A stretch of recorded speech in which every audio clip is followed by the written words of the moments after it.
कल फीके कुम्हार के घर के सामने एक नई चमकती हुई गाड़ी खड़ी थी। सारे गांव में उसका चर्चा था। जाने कौन मिलने आया था। मैं जानता था फीका पहली फुर्सत में आकर मुझे सारा माजरा जरूर सुनाएगा। वही हुआ।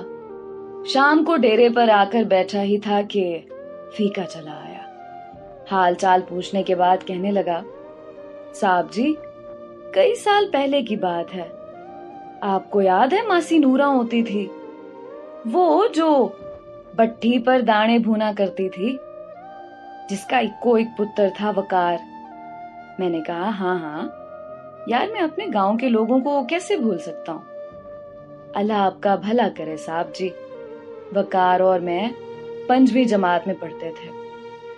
स्कूल में अक्सर वकार के टिड में पीड़ होती थी।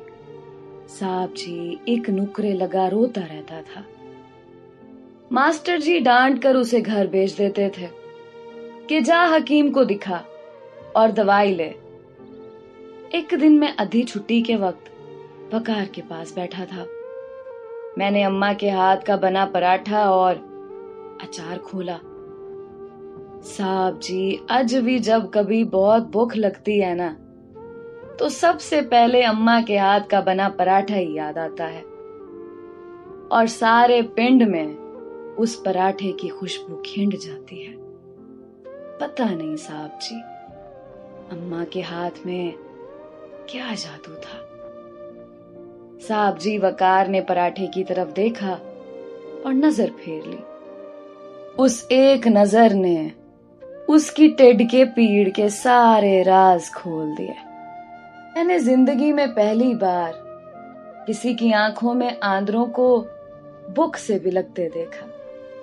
साहब जी, वकार की फाकों से लूसती आंदरें आंसुओं के सामने हाथ जोड़े बैठी थी, जैसे कहती हूं, एक अथरू भी गिरा तो बरम टूट जाएगा।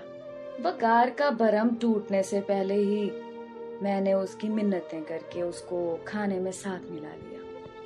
पहली बुरकी टिड में जाते ही वकार की तड़पती आंदरों ने आंखों के जरिए शुक्रिया भेज दिया। मैंने चुपके से हाथ रोक लिया और वकार को बातों में लगाए रखा। उसने पूरा पराठा खा लिया और फिर अक्सर ऐसा होने लगा, मैं किसी ना किसी बहाने वकार को खाने में मिला लेता। वकार की भूखी आंदरों के साथ मेरे पराठे की पक्की यारी हो गई और मेरी वकार के साथ खबरे किसकी यारी ज्यादा पक्की थी। मैं स्कूल से घर आते ही बुक बुक की खप मचा देता। एक दिन अम्मा ने पूछ ही लिया, पुत्र, तुझे 7 पराठा बना के देती हूँ, खाता भी है कि नहीं? इतनी भूख क्यों लग जाती है तुझे? मेरे हाथ पैर फूल जाते हैं। तू आते ही बुक बुक की खप डाल देता है, जैसे सदियों का भूखा हो। मैं कहाँ कुछ बताने वाला था साहब जी, पर अम्मा ने उगलवा के ही दम लिया।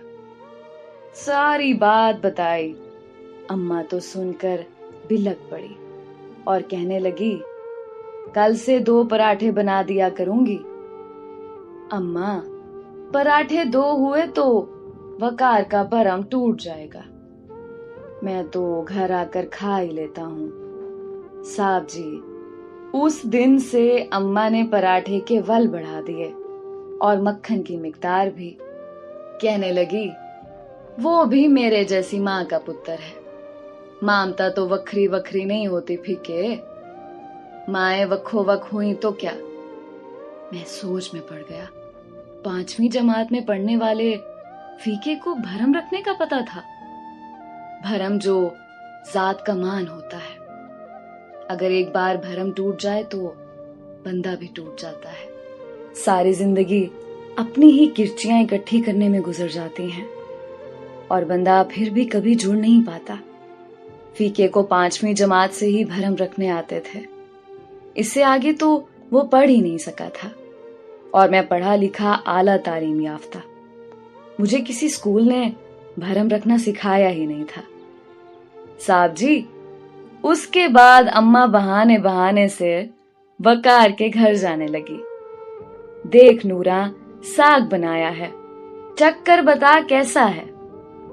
वकार की अम्मा को पता भी ना चलता और उनका एक डंक टप जाता।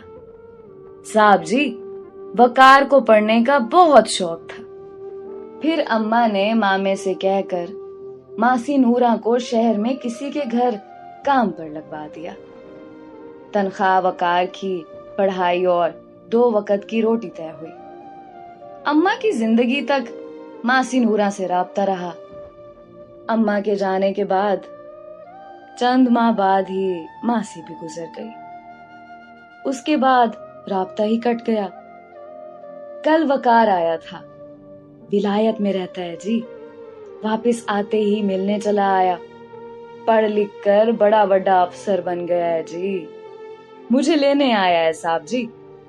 कहता तेरे सारे कागजात रेडी करके पासपोर्ट बनवा के तुझे साथ लेने आया हूं, और इधर मेरी अम्मा के नाम पर लंगर खोलना चाहता है जी। साहब जी, मैंने हैरान होकर वकार से पूछा, यार लोग स्कूल बनवाते हैं, अस्पताल बनवाते हैं, तू लंगर ही क्यों खोलना चाहता है, और वो भी अम्मा के नाम पर? कहने लगा, फीके, भूख बड़ी जालिम चीज है, चोर डाकू बना देती है। खाली पेट पढ़ाई नहीं होती, टेढ़ पीठ से जान निकलती है। तेरे से ज्यादा इस बात को कौन जानता है फीके?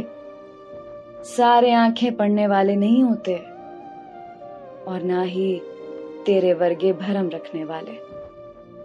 फिर कहने लगा, यार फीके, तुझे आज एक बात बताऊं? चले आ, मैं सब जानता हूं। चंद दिनों के बाद जब पराठे के वल बढ़ गए थे और मक्खन भी, आधा पराठा खा के मेरा पेट भर जाता था। अम्मा को हम दोनों में से किसी का भी भूखा रहना मंजूर नहीं था फीके। वकार फूट फूट कर रो रहा था। अम्मा यहां भी बाजी ले गई साहब जी, और मैं भी सोच में डूब गया कि लूसती आंध्रों और पराठे की यारी ज्यादा पक्की थी या फीके और वकार की। भरम की बुनियाद पर कायम होने वाले रिश्ते कभी टूटा नहीं करते। फीका कह रहा था, मुझे अम्मा की वो बात आज भी याद है साहब जी। उसने कहा था, ममता तो वखरी वखरी नहीं होती फीके, माए वखो वख हुई तो क्या, भरम ही तो है जो रिश्ते और दोस्तियां कायम रखता है।